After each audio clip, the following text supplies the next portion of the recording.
बिस्मिल्लाहिर्रहमानिर्रहीम, अस्सलाम वालेकुम। Welcome to literature online. आज का टॉपिक है द पैट्रियट, पोएम करेंगे रॉबर्ट ब्राउनिंग की है। और इसमें जो स्पीकर है, इसका जो थीम है वो है rise and fall of Fortune, कि आपकी किस्मत कभी आपको अर्श पे पहुंचा देती है और कभी फर्श पे पहुंचा देती है, और किस तरह से ये टाइम बदलता है। तो उसके बारे में ही ये एक जो पैट्रियट है, एक पर्सन है, he might be a soldier और सम पॉलिटिकल पर्सन, ठीक है, जो इन्फ्लुएंसर रहा है लोगों की ज़िंदगी में। तो ये कुछ इस तरह का आदमी है जो इस पोइम का स्पीकर है। ये मोनोलॉग है रॉबर्ट ब्राउनिंग की बाकी पोइम्स की तरह।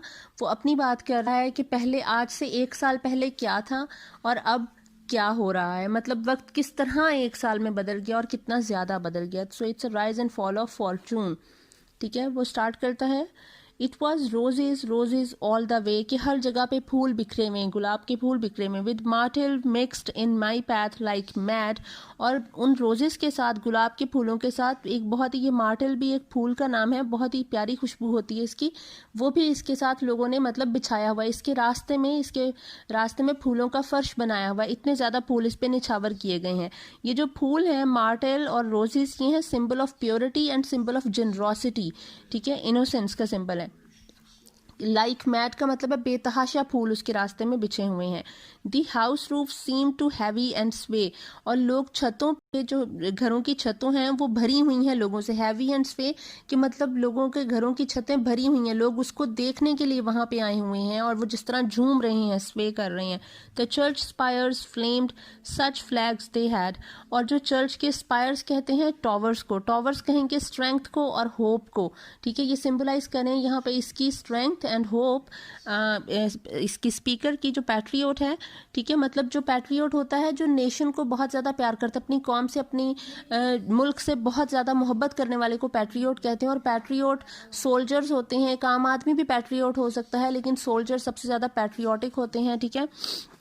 तो ये या तो कोई जंग जीत कर आया है, जिस तरह इसको वेलकम किया जा रहा है, तो ऐसे लग रहा है या तो ये कोई जंग जीत किया है या फिर इसने कोई बहुत बड़ा मार्का सरंजाम दिया है अपने मुल्क और कौम के लिए, जिसकी वजह से लोग इसको इस तरह से चीयर कर रहे हैं और वेलकम कर रहे हैं। वो कह रहा है चर्च के जो टॉवर्स हैं ना, चर्च स्पायर्स जो हैं, वो flamed such flags they had, वो चमक रहे हैं, उन पे इतने झंडे लगाए गए, झंडे लगा दिए गए हैं। जब खुशी होती है तो आप वो झंडे लगाते हो। अब इससे भी पता चल रहा है ये कोई सोल्जर वगैरह या कुछ था जिसने अपनी कौम और मुल्क के लिए कुछ किया। A year ago on this very day, वो कहता है बिल्कुल इसी दिन 1 साल पहले की ये बात है जो मैं आपको बता रहा हूँ। The air broke into a mist with bells, मतलब जो घंटियां बजाई जा रही हैं, चर्च की घंटियां बजाई जा रही हैं, बच्चे जिस तरह से वो बेल्स वगैरह बजा रहे होते हैं, ठीक है, शोर हो रहा है, मतलब हवा में जिस तरह से फॉग फैल जाती है उसी तरह से इन घंटियों का शोर है। ये घंटियां खुशी की बजाई जा रही हैं। The old walls rocked with the crowds and cries, जो क्राउड वहां पे इतना ज्यादा लोगों का हजूम इकट्ठा हुआ है, उनका जो शोर है हजूम का, उस क्राउड का जो शोर है, उससे जो चर्च की वॉल्स हैं वो तक हिल रही हैं, मतलब गूंज रही है आवाज, इतना ज्यादा इसकी आने की खुशी है लोगों को। Had I said good folks mere noise repels, but give me your son from yonder skies, वो कह रहा है क्या मैंने तुम्हें बताया कि ये जो महज जो एक शोर है ये बहुत ही ज़्यादा डिस्टेस्टफुल है, ये इतना अच्छा नहीं लगता। But give me your sun from yonder skies, लेकिन तुम लोग मुझे अपना सूरज दे दो, तुम लोगों का जो मतलब तुम लोग अपनी जो सारी होप है वो मुझे दे दो, ठीक है। Yonder sky, skies over there, कि वहाँ पे जो आसमान है, मैं आसमान को छूना चाहता था। मतलब ये कि ये इस वक्त इतना ज़्यादा प्राउड फील कर रहा था कि जिस तरह ये आसमान पे पहुँच जाता है और लोगों ने इसको जिस तरह खुदा बना लिया है उस तरह से इसको वेलकम कर रहे हैं। दे हैड आंसर्ड, और मैं उनसे उनका सूरज भी मांग लेता, उनके सर का आसमान मांग लेता तो वो लोग मुझे दे देते। एंड दे हैड आंसर्ड, और फिर वो आगे से मुझे कहते हैं एंड आफ्टरवर्ड व्हाट एल्स, कि इसके अलावा भी तुम्हें हमसे आज कुछ चाहिए तो तुम मांग सकते हो। ये वो कह रहा है कि लोग इस तरह से मुझे खुशामदीद कह रहे थे, इतनी खुशी थी लोगों को मुझे देखकर। अब आगे वो बता रहे alack it was I who leaped at the sun, alack उसने अलास के लिए यूज किया कि अफसोस, इट वॉज आई, ये मैं ही था, हु लीप्ड एट द सन, जिसने सूरज को पाने की तमन्ना की। मतलब एक इम्पॉसिबल को पाने की मैंने तमन्ना कर ली। इसमें ये स्टोरी डाल रहा है, ग्रीक मिथोलॉजी की स्टोरी डाल रहा है इकारस एंड डेडलस की। इकारस जो है वो डेडलस का बेटा था, दोनों इम्प्रिजन्ड थे। इन्होंने अपने आप को मतलब फ्री करने के लिए इन्होंने सोचा कि हम जो बर्ड्स के फीडर हैं उनको हम विंग्स बना लेते हैं और हम यहाँ से उड़कर नीचे चले जाएंगे। इकारस जो है वो अपने विंग्स बनाने में कामयाब हो जाता है, विंग्स वैक्स के थ्रू बनाता है, ग्लू टाइप के थ्रू। और वो जब वो सूरज के पास पहुंचता है वो इतनी बड़ी उड़ान उड़ता है कि वो सूरज के करीब पहुंच जाता है, इतना ऊपर चला जाता है। वो जब सूरज के पास पहुंचता है तो सूरज की तपिश से वो जो ग्लू होती है जिससे उसने वो विंग्स बनाए हुए होते हैं वो मेल्ट हो जाती है, उसके पर टूट के गिर जाते हैं और इकारस वहां से जमीन पे गिरता है।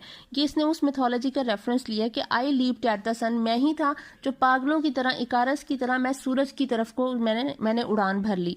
To give it my loving friends to keep, मैंने तो ये सब कुछ अपने लोगों के लिए ही किया था, मतलब जो मैंने किया मुझे लगा कि मैंने वो सही किया था।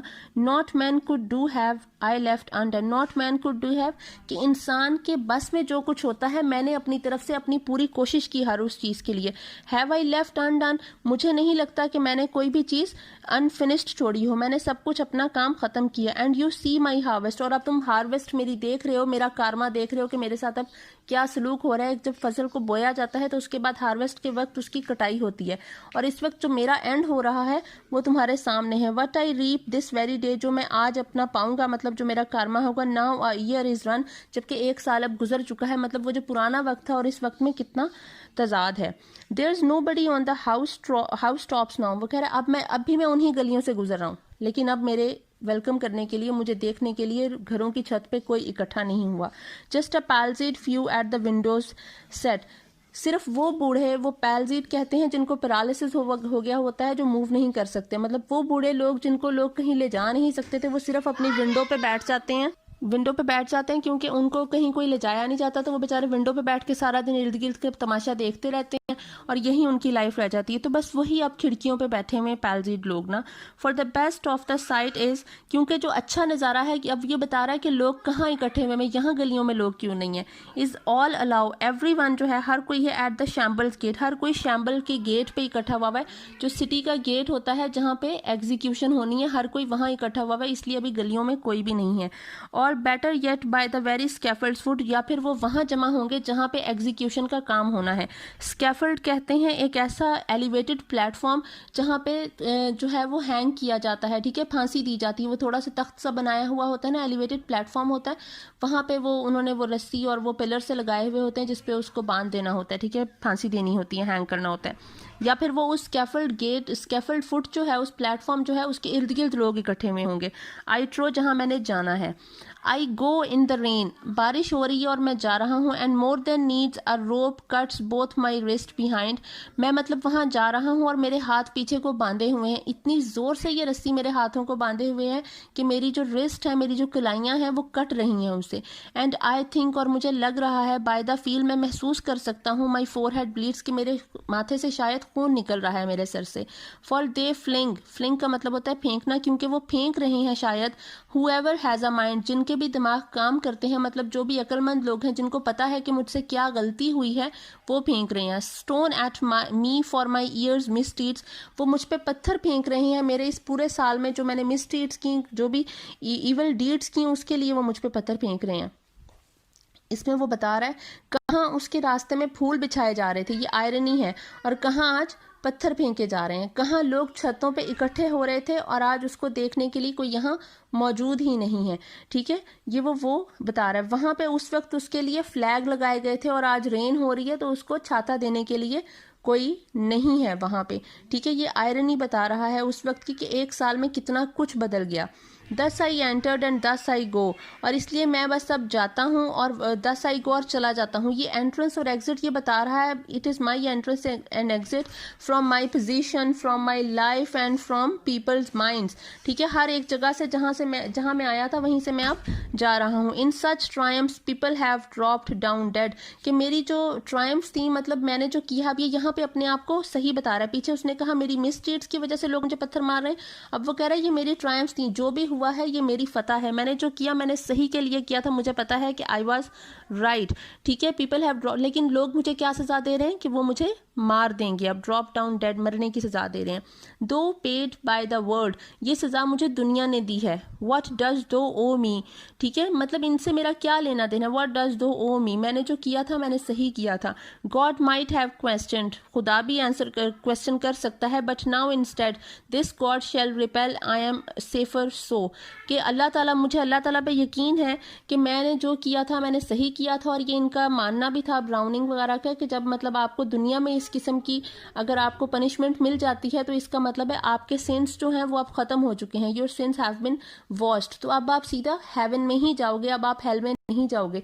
तो अगर दुनिया ने मुझे ये सज़ा दे दी है इसका मतलब है मेरे गुनाह धुल चुके हैं, अब मैं जहन्नुम में नहीं जाऊंगा। और अल्लाह ताला अगर मुझसे वहां जाकर क्वेश्चन पूछता है तो मुझे पता है कि मैं अपनी पनिशमेंट जो है वो कर आया हूँ, ठीक है, पनिशमेंट से पास होकर आया हूँ और अब मैं सीधा हेवन में जाऊंगा। तो मुझे इस पर यकीन है, आई एम सेफर सो, कि अब मैं हेवन के रास्ते में ही हूँ, मुझे पता है कि मैं हेल में नहीं जाऊंगा। So it was the story of a patriot, his Fortune, ठीक है, कहाँ वो लोगों ने आसमान पे उसे चढ़ाया हुआ था और कहाँ वो फर्श पे पहुंचा, और किस किस्म की कितनी बुरी उसको सजा देगी कि वो रास्ते में चल रहा है तो उसको पत्थर मारे जा रहे हैं, वो उसको इतनी दर्द है कि वो मतलब दर्द की इंतहा है लेकिन वो दर्द फील नहीं हो रहा। उसे पता चल रहा है कि उससे पत्थर मारे जा रहे हैं क्योंकि उसके माथे से खून निकल रहा है, उससे उसे लग रहा है कि शायद मुझे पत्थर मारे जा रहे हैं। मतलब उसको ये जो डिग्रेडेशन का दर्द है वो इस फिजिकल पेन से कहीं ज़्यादा है। तो आई होप आपको समझ आ गई होगी। Thank you so much.